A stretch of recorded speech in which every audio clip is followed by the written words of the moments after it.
going on, guys? Welcome back to another video on Buy Sell Cars TV. We're talking Range Rover Sports today, and the topic of today's video, should you buy a high mileage Range Rover Sport? That's what we're going to be discussing in today's video. We've got a 2014 Range Rover Sport behind me. It's done around 100,000 miles, so in the market, it's definitely on the higher end of the mileage. I thought I'd do another video specifically on the Range Rover Sport to talk you through some of the common problems and things you need to look out for when you're buying a high mileage one. So stay tuned through the video because we're going to have plenty to talk about. So let's get into the video. I'm going to walk you around the car, talk you through the spec of this one, then we're going to jump in, go for a drive and discuss whether or not you should buy a high mileage Range Rover Sport. So we've got a 2014 Range Rover Sport 3.0 SDV6 HSE. It's painted in Santorini black. We've got the 22-inch 5008 alloy wheels. Just had these refurbed in gloss black as well, so they look fantastic. It really complements the colour of the car. They were satin before, but they needed a refurb, so I just had them done. As you can see, deployable side steps as well. Another fantastic option to have on the car. It really just makes it a lot more classy. I do like the look of the fixed ones, but I think for me, the deployables are the ones to go for. As we go to the back of the car, you can see the stealth pack really showing here. So it's got black badges. The strip over here is painted in black, as well as the lower diffuser. The lower diffuser does come black on HSE Dynamics and autobiographies as standard, but on a HSE or an SE, it's not something which is standard. But I do think it makes a big difference with the car. It looks a lot more clean at the back and it just complements the whole car. As we go over to the driver's side, you can see the paintwork is looking absolutely fantastic. I've had the car detailed, the car is going for sale, so I want it to be looking as presentable as possible. But overall, with all of the black pack, the alloys being refurbed, the side steps, and even the grey roof, these things together just complement the car and just make it look very, very aggressive. And I love the spec of this car personally. I think value for money is a fantastic spec from the outside. So that's the outside of the car. Let's go check the inside. So moving on to the interior, and as you can see, for the age and the mileage of the car, you know, being 8 years old with 100,000, it is in pretty good condition. You will start to see a bit of wear and tear at this mileage, so don't be frightened if you do. But overall, there's no major rips, no tears. Things can just be cleaned. So for me personally, this was a good buy. Spec-wise as well, you know, things that I say are vital, Meridian sound system. If you've got the stock one in a Range Rover Sport, it's absolutely horrendous, so that is a must. I really do like the contrast as well with the ivory interior with the gloss black and the black on the steering wheel. I think it just breaks up the interior quite nice. Another thing this car has got is the adaptive headlights. Now that is a fantastic thing to have when you're driving down the country lanes. Obviously we've spoken about the deployable side steps as well, very expensive option to have from new. That is a great thing to have. The one thing it is missing is the panoramic roof. Now that is something which is standard on the autobiographies, but again, it just comes down to the price you pay for the car. But overall, as you can see, interior of this is very, very clean for the age and the mileage. Let's go check out the rear seats as well. Again, as you can see, it's absolutely fantastic. The rear seats do look almost brand new. Again, they could do with a little bit of a clean, things like this over here. It's not end of the world. Spec on the rears as well. You've got heated seats as standard. So they are pretty luxury. They are pretty good as standard. But as I say, overall, absolutely fantastic in terms of the condition of the car. What we're going to do now, we're going to go for a drive and we're going to start to get into the details of this video. We're going to talk about why I like Range Rovers, things you should really look out for when you are buying a high mileage Range Rover, such as the common faults. We're going to talk about should you buy high mileage and if it's good value. We'll also talk about things you need to look out for when you're buying, such as the servicing, the ownership, etc. because these things are very, very important when you are looking to buy a car. And at the end of the video, I'll give you my conclusion on a Range Rover that I would recommend and what sort of things to look out for when you are buying. So on that note, let's go for a drive and get into this video.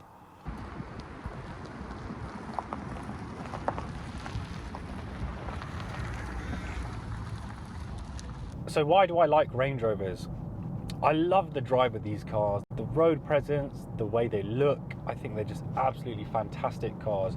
For me, if I had to have one car for the rest of my life, it's a Range Rover Sport. You know, the reason I say that is because they really do everything you need them to do. Even if you want performance, the SVR engine, you know, that variant of Range Rover Sports, it's got performance, it's got the noise, but you've still got the luxury, the comfort, and the practicality of just a Range Rover Sport. They really do serve a great purpose when it comes to being a 4x4. So for me, that is why I absolutely love these cars.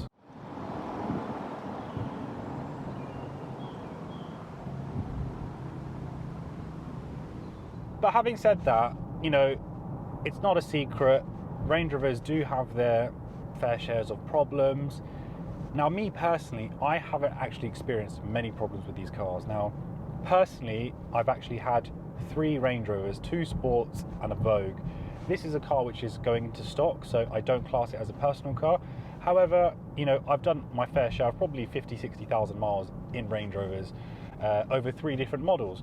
I can only go by my experience, and I haven't had major issues with cars, you know.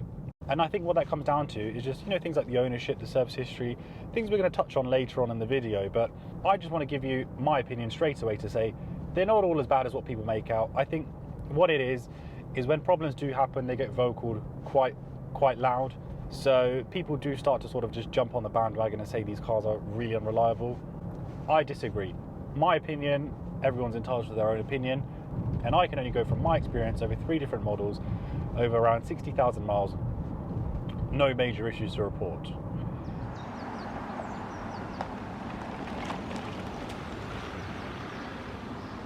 However, there are some things you do need to look out for when you are looking at a higher mileage Range Rover Sport. So doesn't mean it's a problem, it just means look out for these things, bear the cost in mind that you may need to rectify these. There are lots of little issues that can happen, but I'm just going to touch on a few of the common things which, you know, I've seen happen to cars and things I think you should be made aware of. Now, especially on the high mileage cars, front lower suspension arms. It is something you do need to look out for. When you're going for test drives, you'll start to hear little knocks coming from the front of the car. That does suggest you've got an issue with some suspension components, but quite commonly it is the front lower arms on these cars. Now, this car has had that changed already. Off the top of my head, I think the bill was around £700. It was done prior to me buying the car, but you know, it was all documented to show it has been done. So it's just worth noting that in mind, guys. If you do hear any knocks from the suspension, you will need to spend a little bit of money on getting that rectified. A slightly bigger problem, but not necessarily as common, is air suspension. Now, there's lots of factors that can go wrong. You know, you've got the compressor, you've got the pump, there's valves in each corners. These all individually can have their issues. Now, the way you'll spot this is, for example, if the car is sitting too high and it's not allowing you to lower the car. Now, when I say sitting too high, if the car looks like a monster truck and it's not allowing the suspension to go down, you have an issue. Vice versa, if the car's sitting far too low to the ground, as if it's a sports car, you know there's some sort of air leak in the suspension and you need to get that rectified. But what I would say is, when you do look at a car, you've got a few buttons down here which are the off-road settings, access height as well. So when you lower the car, it's worth just fiddling about with these buttons just to make sure the car raises and lowers as it should. And it shouldn't take too long either. If it does take a long time, you know there could be an issue with the suspension. In terms of repairing suspension, you know, it depends really what it is, but it's not a crazy amount of money. You know, you can source parts online, secondhand as well, if you wanted to save a bit of money. But it's just worth noting these issues can happen as you do get onto higher mileage cars. I'm not saying that it doesn't happen to low mileage cars as well, but definitely do check the suspension thoroughly when you do go view one of these cars.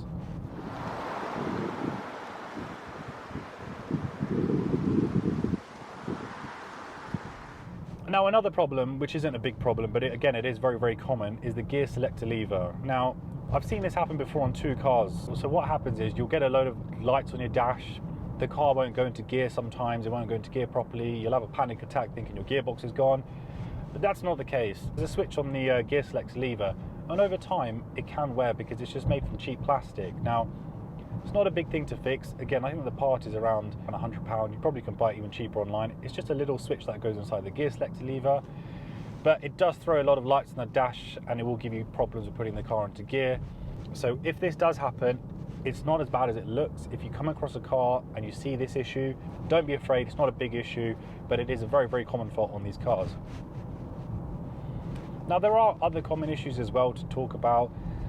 One of them, people talk about obviously the engines. Now, before any of you get in the comments and say I haven't spoken about how Land Rover engines just blow up, we're not going to talk about that because I don't think it is a common issue. Yes, you do hear about it online and people vocal it, but that's why I don't think it's a common issue. Not in my opinion anyway. It's not something I'm going to talk about, but if you wanted to read up about it, there's plenty to look on the internet. Every car manufacturer has their issues, but in this video we're discussing the real life common faults of Range Rover Sports, not things which get blown out of proportion.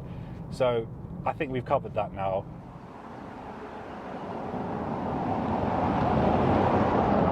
So let's move on to, should you buy a high mileage Range Rover? Now, when I'm talking high mileage, you know, I'm talking 100,000, a little bit over 100,000, maybe 120, 130. That's what we're going to be talking about, because I personally think they represent great value for money. You know, it's really important to touch on when you are buying a high mileage car. It is more important when it comes to things like the service history and the ownership of the car. Ownership isn't as important as a service history. Service history is definitely far more important than low owners. Now, what I mean by that is, if you see a one owner car that hasn't been serviced correctly, whereas you've seen a four owner car that's been serviced on time at the main dealer, to me the four owner car is a better car because it is serviced correctly. That is what's more important. And also, when you are buying a car off this sort of mileage, you still can get a warranty on the car, and you'll even find main dealer now are actually selling cars of this age, 2014, 2015, with close to 100,000 miles. They do pop up at main dealer. So especially now where there's a lot of shortage in the car market, dealers are trying to make more money, so they have expanded their range of selling more higher mileage and slightly older cars. Now, the reason I say that is because when you're buying a car like this from main dealer, you're going to get the warranty, which is 12 months included from Land Rover. It did used to be 2 years. You might be able to haggle your way into 2 years if you find one from dealer, but it's a peace of mind because it's probably the most comprehensive warranty out there when you are buying a used Land Rover. However, if you are looking to buy from a private seller and it is a high mileage car, my honest opinion is go for something which has got full Land Rover main dealer service history. Now, the reason I'm saying that is because as the car gets on, and if it's been to a few garages, I'm not saying, you know, independent garages aren't as good as main dealers, because sometimes you'll find an independent which is more thorough. However, if you do see a car for sale and it's got fully documented service history from the dealer on time, no expense spared, with all the paperwork and invoices to show you the repair work which has been carried out at the point of service, that tells you that is a good car, someone has looked after it and no expense has been spared, genuine parts have also been used. So for me, that is very important when you are looking to buy a higher mileage car. Some of you may say, oh, you know, as a car is high mileage, it's fine, you know, you don't have to take it to the main dealer. You're not wrong. You don't have to take it to a main dealer. I'm just here to advise you on making your next purchase of your Range Rover Sport that less risky. You know, by buying the car that's gone to a main dealer, you're giving yourself less risk when you're buying a car, especially if you're buying it privately, because you don't know where that car's been serviced, what type of garage it was. You're just looking at a service book and an invoice. Yes, you may look online to find out some reviews of the garage, but I'm just trying to reiterate the point. Buy the car that's got the service history from the dealer. It's a peace of mind that you've had a car that's got genuine parts and things have been done on time. That's the most important thing. Another thing I forgot to mention you need to look out for when you're buying a used Range Rover Sport is make sure the cam belt has been done. These cars require a cam belt change at 7 or 8 years old, around 112,000 miles. So the cost of that is around 1,200, including the service from the dealer. So when you are looking at a used car, just bear this in mind, guys.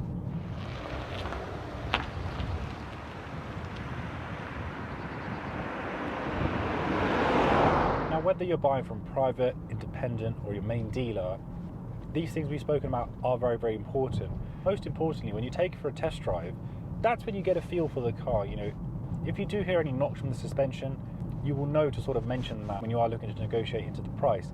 Even things like the engine, these aren't loud engines. When these cars are idling, they shouldn't be rattly, they shouldn't be very, very loud. Yes, it is a diesel, yes, they have done a bit of mileage, but they shouldn't be crazy loud. It is a very, very smooth car to drive. When you accelerate, it is very, very smooth. The gearbox, everything, there's no clunks, the diff as well. If you're getting any clunks from the diff, that is something to be concerned about.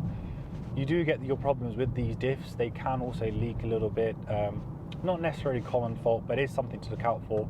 And if a diff has been leaking, you're losing fluids, it can lead to further problems. So it's just something to be made aware of. You know, when you are taking these cars for test drives, if you hear these sort of sounds, just be slightly wary. But overall, when you're buying from either of these places, you know, you could go buy your own warranty. An independent will give you some form of warranty from maybe Warranty Wise, or if you're going to the main dealer, you're going to get the most comprehensive one out there. So you are covered to some extent, but you know, you still want to make sure when you're putting your hard-earned money into something, whether you're buying it cash, whether you're buying it on finance, you want to make sure that you're buying the best possible car out there. And buying a high mileage car represents great value, especially if you buy a good one. You know, take this car for example. You know, it's got a few owners, but it's got full Land Rover main dealer service history. It's got about 7 records of servicing, stacks of invoices, The spec of this car is very, very good as well, and it's going to be on the market for around £26,000. You know, that represents great value, especially now when you consider used car prices have gone up massively.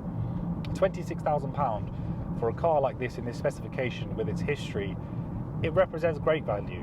And I've had a Range Rover Sport with 40,000 miles and it was 3 years old, and this doesn't drive much difference to that. So my point is, if it's been maintained, been looked after, things have been changed when they need to, such as, you know, front lower arms in this car. So don't be afraid of high mileage cars, guys.